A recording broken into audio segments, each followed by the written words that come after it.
Welcome to the Standing Up to POTS podcast, otherwise known as the POTScast. This podcast is dedicated to educating and empowering the community about postural orthostatic tachycardia syndrome, commonly referred to as POTS. This invisible illness impacts millions, and we are committed to explaining the basics, raising awareness, exploring the research, and empowering patients to not only survive but thrive. This is the Standing Up to POTS podcast. Hello, mast cell patients and lovely people who care about mast cell patients. I'm Jill Brooke, and this is our first episode of Mast Cell Matters, where we go deep, so deep, on all things related to mast cell activation syndrome, also known as MCAS. This is such an important topic, affecting millions of people, many who don't know it, many just since COVID, and so I am just thrilled to be joined by one of the all-time smartest, most experienced, most accomplished, and most knowledgeable mast cell physicians of all time. Dr. Tanya Dempsey is a Johns Hopkins trained physician specializing in complex chronic disorders and immune dysregulation. Her medical clinic in Purchase, New York attracts patients from all over the world. Her partner is Dr. Lawrence Afrin, who wrote the original book on MCAS. Dr. Dempsey has published numerous peer-reviewed medical articles about MCAS. She presents all over the world, educating her peers. And she is just so compassionate, dedicated, fun, and wonderful at explaining complex concepts. As a mast cell patient and researcher myself, I love listening to Dr. Dempsey speak because I always pick up new nuggets of wisdom. Dr. Dempsey, thank you for joining us today. Oh my goodness, Jill, thank you so much for having me. And thank you for the beautiful introduction. That was very touching. Thank you. Well, I'm so excited about our plan because our plan is that I'm going to interview you for the first few episodes to review the MCAS basics. And then you are going to interview some of your colleagues, the very top MCAS experts in various fields and specialties for future episodes, right? Exactly. I am so excited to be doing this and to really do that deep dive that we don't have the opportunity to do at other times or in other places. And so this is going to be chock full of lots of knowledge and lots of perspective, and hopefully just to help all the listeners, everyone out there, understand themselves better and understand people around them who are dealing with this disorder, which obviously affects a lot of people. And I think people are going to be amazed by how much deep information there is, the psychiatry, the GI specialty, the every specialty, and we're going to cover it all.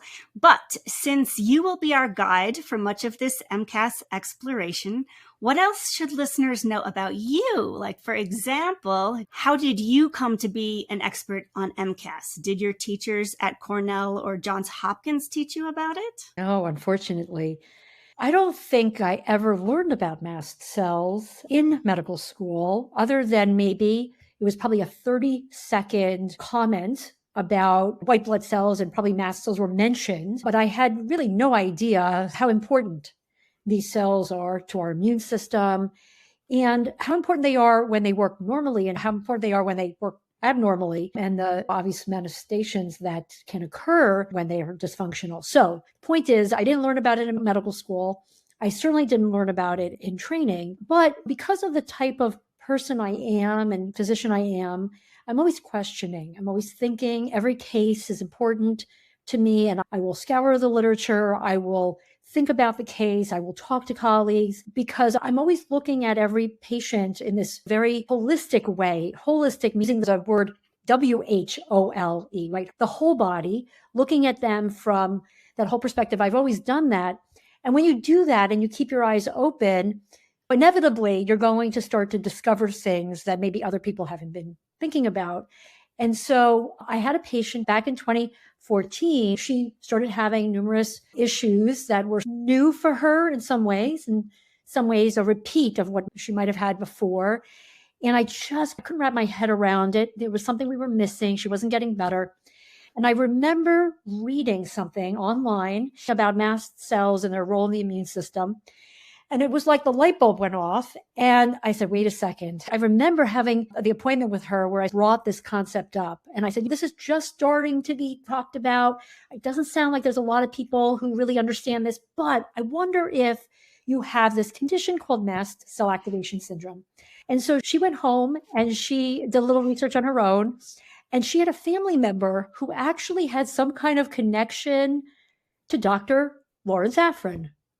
So she said to me, would you mind talking to him about my case and see whether it makes sense to start testing and whatever? So sure. So I was thinking to myself, really, there's somebody in academia who's going to just take my phone call. And she's like, yeah, apparently that's what he does. A lot of people know who are listening who've interacted with Dr. Afrin. He is incredibly generous with his time. It is always about helping others, right? So anyway, I call the office, I make an appointment. It was like seamless to make this appointment. And I kept saying, you sure you're not going to charge me for this? No, we're going to have a discussion. He'll go over everything with you. So we spoke for probably an hour, maybe more. And I think my jaw must have dropped. I just was listening to everything he was saying, and it just all started to come together for me. And I thought, all right, I think this patient probably has it. Let's do the testing he's recommending. The testing is very challenging, so we started to work through this. But the point is that first patient really opened my eyes, my conversation with Dr. Afrin, and then starting to read the literature, starting to understand. And every patient that I saw, after that, I started to pay more attention to the immune system in the realm of mast cells. I always was interested in the immune system, but I thought about it from an autoimmune perspective. I thought about it from an immunodeficiency perspective. But now I have these cells that are actually potentially impacting both of those things and more. Now, I can't delete that lens. It doesn't mean that I think everyone has MCAS, but I've learned through my interactions with patients, my interactions with my colleagues, and my reading of the literature that this is an important, very, very important syndrome that is often underdiagnosed. And unfortunately, patients are not taken seriously enough. I taught myself in a way, and I'm grateful for Dr. Afrin's guidance as well. And now, of course, he's with me, working with me in the office, which is amazing. That's a whole other story in itself, but I'm happy to be working with him. Well, you two are a dream team, and we are so excited that you're going to help us all get this lens to understand mast cells better. So let's dive into it. Yeah. What the heck are mast cells? Yeah, what are they? So they are white blood cells, but they are white blood cells that actually reside in your tissue and organs.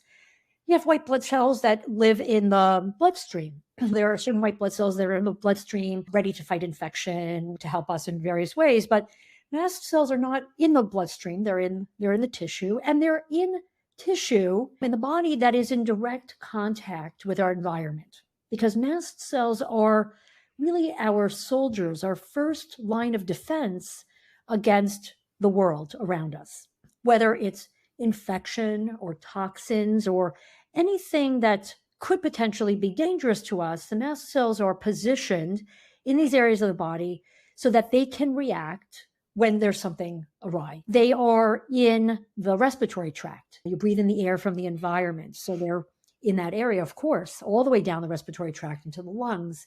They're in the GI tract, all the way from the mouth, all the way down to the other end. They are in the skin, which is, of course, in direct contact with the environment. They're in the nervous system, in the heart. I mean, all vasculature, the veins and arteries, and the brain.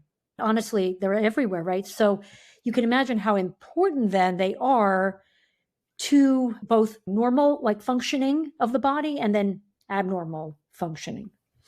And we'll talk about all that. Okay, absolutely. And so when a mast cell is working properly, what does a mast cell do on a day-to-day basis?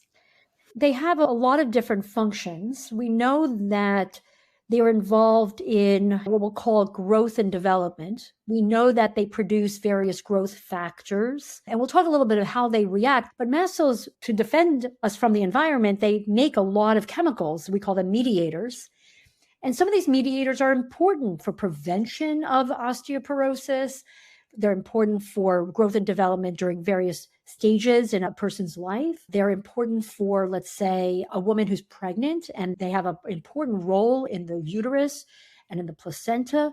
Of course, they're also helping protect you from the environment. So when they're working normally and there's a virus that they've encountered or a bacterial infection or a parasite infection, they're ready to go.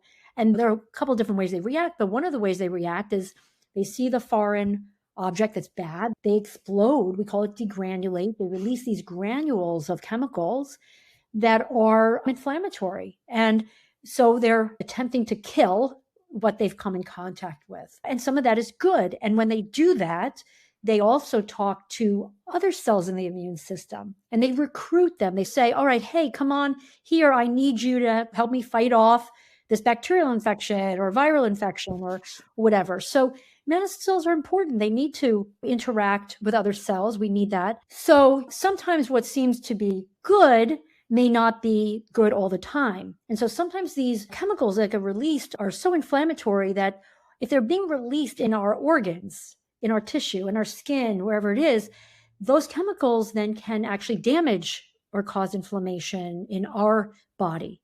So while it's fighting off a virus, let's say, it also is causing abnormal inflammation.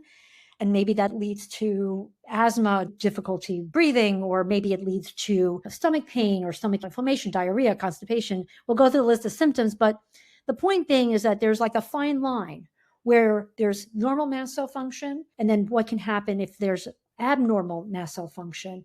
So it's not abnormal for mast cells to react to viruses or whatever. What's abnormal is if a patient's mast cells are dysfunctional already. They may be reactive even for things that they shouldn't be reacting to. And then they have additional triggers. And then those mast cells become more and more and more activated with time. So the problem is that normal, they can be good, but they can also backfire. But if a patient has a normal mast cell and let's say the mast cells get activated for virus, often when the virus is gone, the mast cells reset. They go back to baseline. But in situations where a patient doesn't have normal mast cells, they're mutated, let's say, those mast cells never actually return to normal. They return to their reactive state. I should mention one of the things that I often forget to talk about when I talk about MCAS is allergy, because mast cells really are cells that's involved in allergic reactions. And the reason I don't often mention it is because it almost seems obvious, but I want to make sure that our listeners know that there are people who have abnormal mast cells when it comes to allergy. There's a specific reaction to pollen, food, etc. But allergies on their own are not mast cell activation syndrome. You need to have other symptoms besides allergy. But the important point is that mast cells are involved in the allergic reaction. They release histamine, and histamine is what causes those symptoms that people get with allergy. It's interesting to me that there are many allergists out there who are treating allergy, but I don't know if they recognize that the mast cell is actually at the root of it. Because if they really understood that, then they would understand how it could then lead to potentially other things. But that's a whole other story too. Right. This is why we need a lot of episodes to be able to go deep. Okay. So if I were going to summarize, a mast cell is a cell that's in all kinds of tissues of the body, especially where the body interfaces with the outside environment. And it can hold a bunch of chemicals. When it gets exposed to a trigger, it can explode and release those chemicals, which can then cause an allergic or inflammatory type reaction. And all of this is normal and healthy and helps protect us. But when it gets to be too much, it can be mast cell activation syndrome. Is that correct? If the mast cells themselves develop a pattern of reactivity that is beyond what we would call normal. So again, if you encounter a virus, I think about this a lot with COVID, especially post-COVID patients. So if you have exposure to COVID, whether you have mast cell activation syndrome or not, your mast cells are going to kick in. And you're going to have some inflammatory reactions, some congestion, cough, fever, and some of that the mast cells are involved in. But if you started out with what we'll call normal mast cells that were not mutated or abnormal in any way, theoretically, they should reset and go back to normal following that infection, and then just wait for the next thing that they have to react to. But if the baseline is that these mast cells are already dysfunctional, they're already a little bit too reactive, then you get the infection. The whole host of symptoms happens like others, but after the infection is theoretically over, the mast cells are not resetting. And so they continue to react, causing inflammation and persistence of symptoms. And so that may be a theory behind long haul COVID, is that maybe there was a predisposition to having abnormal mast cells that never reset after infection. Right. Okay, so let's talk about what those symptoms can look like in mast cell activation syndrome. I have these slides that I use for various presentations. The number of symptoms, I don't think I could even cover all of them. And I always learn of new ones, by the way, with every patient that I see. But you imagine that if the mast cells are in all the tissue and organs and skin and nervous system, then the array of symptoms that you can get will span all those places.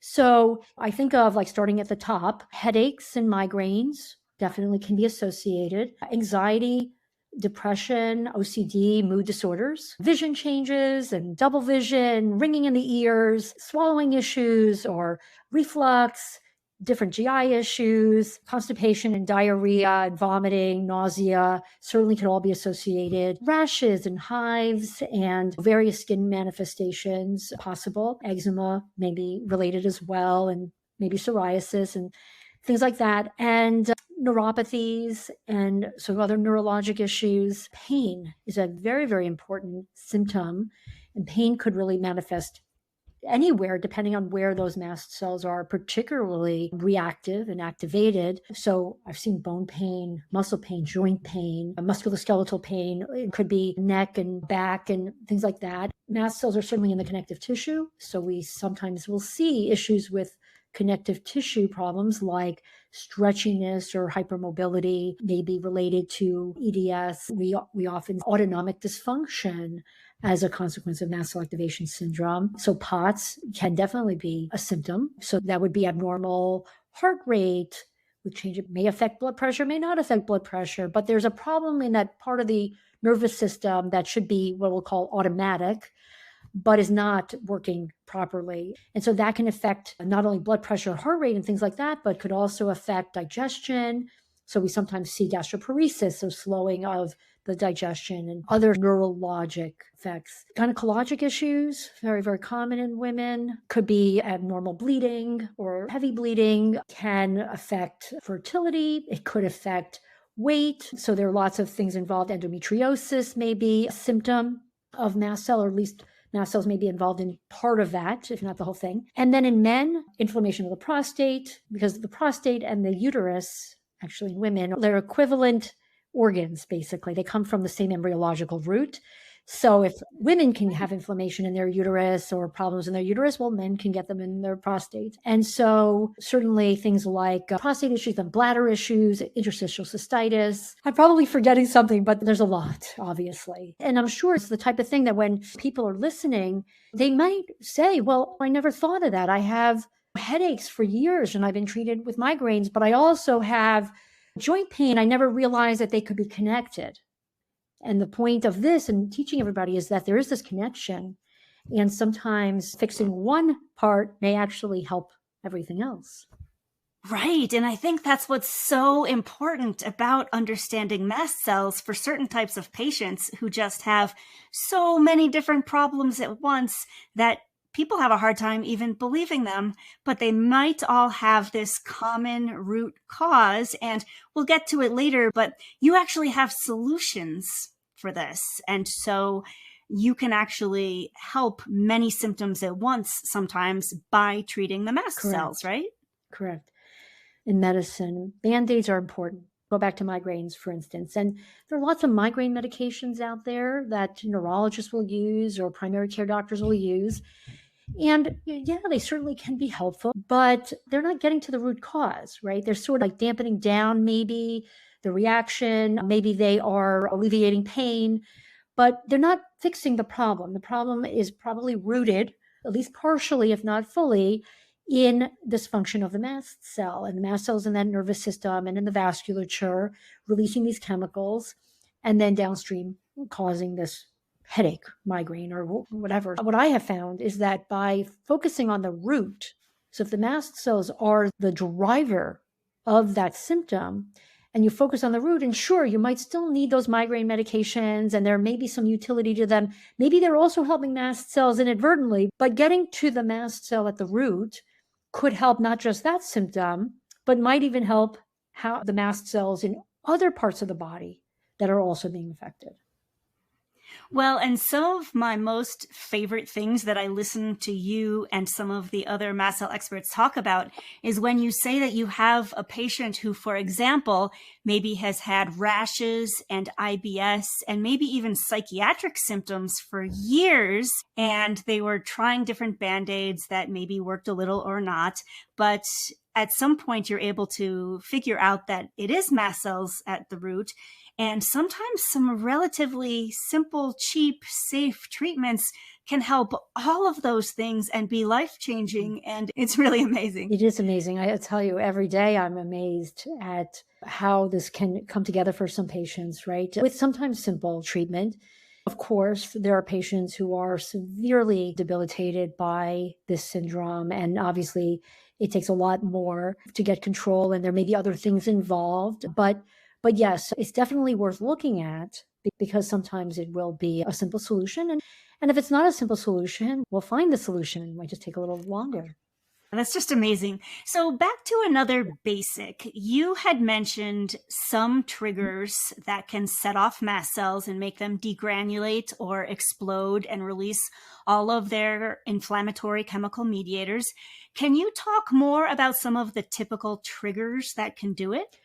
So I think about things, again, in the environment. So for some people, and I want to be clear, not everybody's mast cells are the same. They may not react to the same things, but typical things that I see are chemicals, VOCs, things that they smell. It could be perfumes or fragrances. It could be cleaning products, and smoke is a huge one. Unfortunately, anything you can breathe in from the environment obviously could be a trigger. For some people, the trigger is food. There's certain foods that their mast cells react to. Sometimes elimination diets work, and sometimes you got to get the mast cells under control, but food can certainly be a trigger. And there are lots of different foods. I've not really seen a real trend in one direction, but generally there are some foods that seem to be more problematic. So maybe foods that are higher in histamine may be problematic for some people. For some people, it may be salicylates or oxalates. So I think about those things as potential triggers. Infections definitely are a huge trigger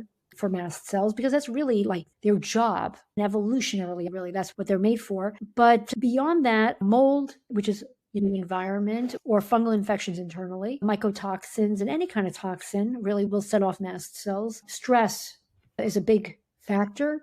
I don't want to say that stress alone is going to be enough to get someone in a bad flare, but certainly stress is a huge factor. And usually in combination with something else is definitely a problem and has to be addressed. Not getting enough sleep, very, very common trigger. Patients often feel worse if they don't sleep. Those are the big ones, I think. Yeah, I'll throw in a couple more. I think insect stings or animal bites for some people. There's a couple physical things that get me. One is vibration. Sometimes other people might react to a temperature change or extreme heat or cold. And also pressure changes. The barometric pressure can be a big issue and trigger. I have mechanical pressure, which is why I lay on my stomach while I do this because my butt gets so much sitting during the day.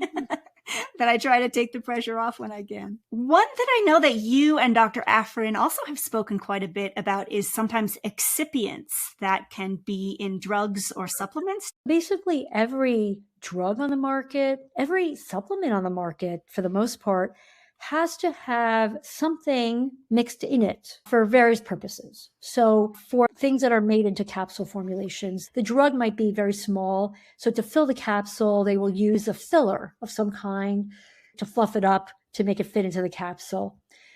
Pharmaceutical companies often use dye of various kinds, like red dyes and blue dyes, yellows, to make it pretty and maybe more exciting from a marketing perspective. But those dyes are problematic for a lot of people, not just those with MCAS, but certainly more problematic if you have MCAS. So most of my patients are very sensitive to dyes. And then from a pharmaceutical perspective, they also have a lot of other added ingredients. So often there's things like lactose which is sugar from milk. And some patients are lactose intolerant, or they have dairy allergy or dairy intolerance. And so that could be in a pill. You might not even realize you're taking it. Again, there's a huge list of ingredients that pharmaceutical companies can use, and that those ingredients can alone impact and cause a reaction from the mast cell. It doesn't always have to be the drug. So some patients come to me with a long list of drugs that they've reacted to. But some of those might not be the drug, but maybe the delivery system. Even IV formulations of things, there are preservatives, there are lots of things that can be mixed in it that people can react to. And even in the supplement nutraceutical world, even though some products are better and professionally formulated, they still sometimes use certain ingredients that some mast cell patients are sensitive to. So one of the things that I do for patients where we know that might be a trigger is we wind up compounding the drugs. We try to work through and figure out what the inciting issue excipient is and try to eliminate that and try to find different things to eliminate the reactivity. So that's a huge trigger. Yeah, so I kind of think this brings up the fact that any patients out there who have mast cell activation syndrome or suspect they do, you are kind of deputized now as a part-time detective to pay attention and try to figure these things out, right? Because the number one thing that is going to help is figuring out what are your personal triggers. Step one to treating us. And I would argue that to treating any inflammatory issue that you have, you've got to eliminate what may be the trigger and figuring that out. I've had patients produce spreadsheets of ingredients and different products and trying to figure out what the correlation is between them. Sometimes it's easier to figure out, sometimes it's harder, and sometimes it's not the excipient. I certainly have patients who don't have any problems taking different kinds of medications, but they have other issues. They may be chemically intolerant.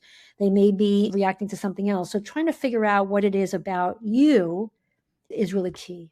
Well, and I always have to laugh because what counts as a victory in the world of chronic illness can sometimes be a little bit depressing.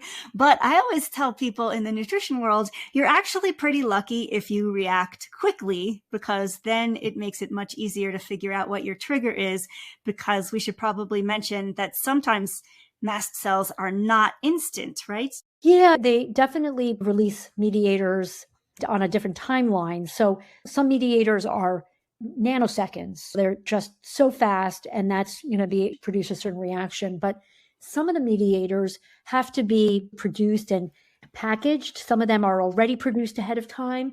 And so, so a delayed reaction is not uncommon for some patients. They take something, they have a reaction 3 days later, they don't know. And 2 to 3 days later is not an uncommon time frame. And then they're looking at that day, what happened that day or the night before, but we have to even look further out to see what may be triggering. So it can be difficult, but yes, patients can have immediate reactions too, right? So that's why a spreadsheet is not crazy, because if you have to go and look and see what you were exposed to 72 hours ago, right, you're going to need that. Oh, no, absolutely. The other triggers that I would mention, I think are really important, are things like implants or foreign objects. I think it's important because this is a big point in the breast implant world where we're seeing a lot of breast implant illness. We certainly see issues with dental implants or joint replacements, mesh from a hernia repair. These are foreign objects. They may be made with what we'll call inert metals or inert ingredients. At least that's what the surgeons believe, and that's what the manufacturers believe. But nothing's really inert because it's impossible. It's just not our body. It is another substance. And so we see it as being a big trigger for patients where it could be that they were relatively fine and relatively healthy, and then they have a simple surgery. Maybe it's an implant surgery. Maybe it's a hernia surgery. Maybe it's a gallbladder surgery. And by the way, what I learned recently was that the way they do gallbladder surgery now is when they take the gallbladder out, they're using metal clips to tie off the area connected to the liver and to the other part of the GI tract. And they used to just suture it up and the sutures would dissolve. But now they use these metal clips. And so I have a few patients where I wonder whether that was their trigger. So all of a sudden, fine. And then after the surgery. Maybe it's the stress of the surgery, maybe it's the implant or the metal or whatever in their body. Then all of a sudden it just sets off this vicious cycle. And then they become reactive to other things. The triggers expand. You have to eliminate the original trigger. Right. And you cannot blame the mast cells for being smart and realizing that there is some foreign thing inside the body. That's what they're here for. They really are trying to protect us. But yeah, that's where it definitely backfires. So I know that in our future episodes, we're going to be talking about the role of mast cells in many different areas, many different medical specialties. But just as like a little taste, do you mind talking about the hypotheses about why mast cell activation syndrome could cause POTS? Yeah. Well, as I said, mast cells are in the nervous system. Imagine a nerve, let's say, is like an electrical wire. And the mast cells sit literally like around that wire. And they are there to protect the nervous system and the nerves. And so you can imagine as they're sitting there, if they are dysfunctional, if they're reacting to something, they're going to degranulate, release some of their chemicals. Some of those chemicals will send a signal to the nerves. The nerves will then release their neurotransmitters, which will then also talk to the mast cells. And so this sets up an inflammatory cycle. And I'm really making it simple because it's probably much more complex than this, right? But I think of it this way, that if there's inflammation in the nervous system, and in particular, if it involves the autonomic nervous system, and that's the system that is supposed to be automatic. The heart beats, you don't think about it. You breathe, you don't think about it. You digest food, you don't think about it. And that part of the nervous system, if it gets inflamed by mast cells, it will set off a reaction, right? And so we'll call it a dysautonomia. It's the autonomic nervous system becomes dysfunctional because now there's inflammation and an abnormal signaling pattern. And so I think that's the root. I think that's the connection of why then people develop POTS, whether they develop gastroparesis or other forms of dysautonomia, right? Those are two of the common ones. But the connection is the mast cells producing inflammation in the autonomic nervous system. And then now the signals are crossed. And so now standing up is going to send an abnormal signal. And now it's reacting abnormally. So now the signal is the heart has to speed up because it doesn't have enough blood flow, right? Yeah, I'm so excited to go deep on all of the different problems that mast cells can cause. So how common is mast cell activation syndrome thought to be? And do we know, is there a typical demographic that it hits? So there's some research out of Germany that suggests about 17% of the population has MCAS. Now, there's some similarities to the population in Germany, to our population in the United States. So maybe we can extrapolate and say that it's going to be the same here. But if we think about it, if we round down to 15%, it's still a large number. If we round up to 20%, an even larger number, that's potentially 1 in 5 people, 1 in 6 people that are affected, have dysfunctional mast cells.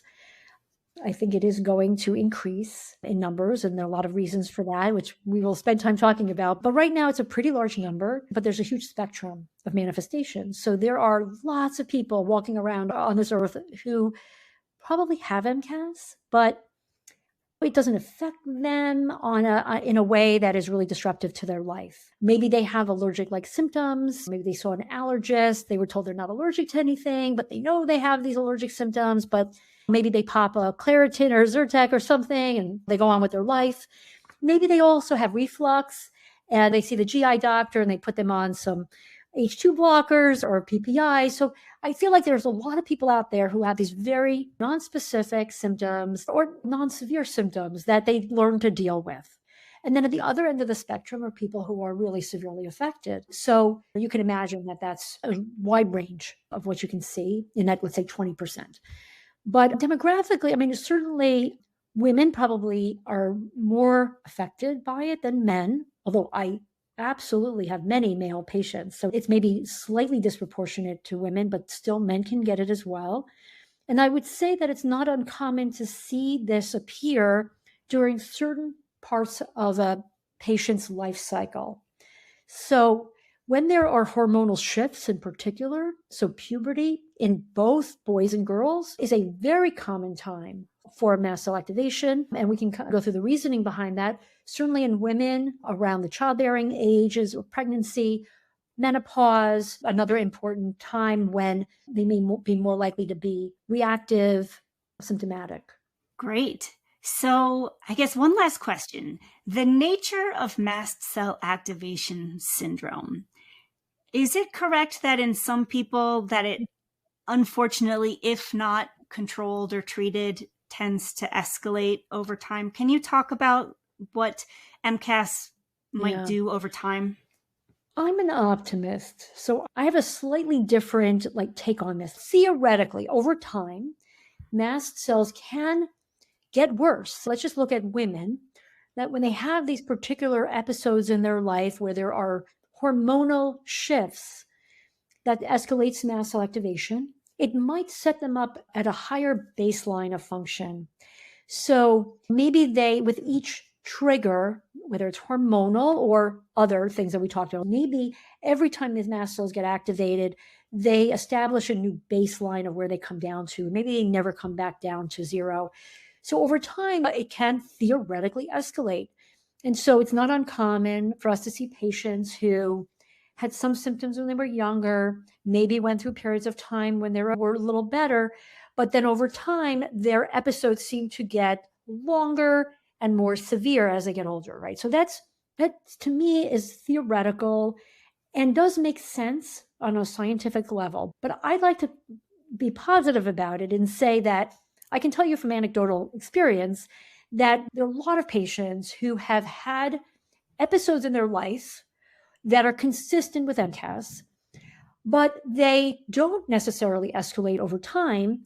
They may have severe episodes periodically, but they seem to go back to baseline. And the reason I think that is, and I think maybe my patient population may be slightly different, let's say, than Dr. Afrin, because all of us are going to attract slightly different patients and have a slightly different approach.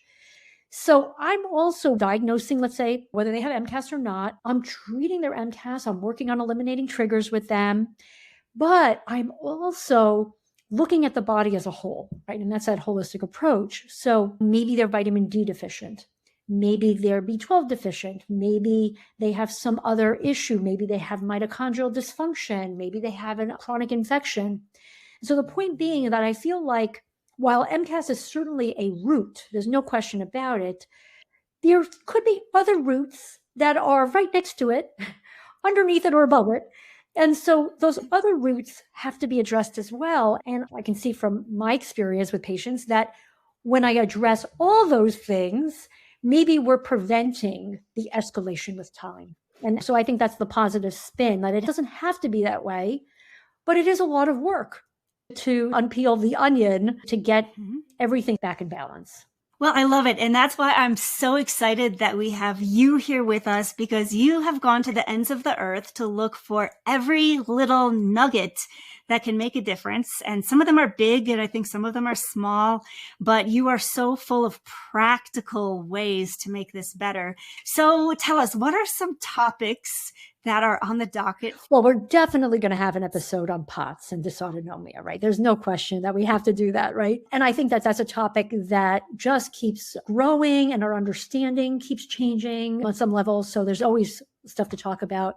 We're definitely going to look at the GI system and look at the manifestations in the GI system. I hope we'll also cover SIBO and some other things that can happen in the GI tract that can set the mast cells off and be involved in that. We definitely will have to focus on the nervous system and neuropsychiatric manifestations.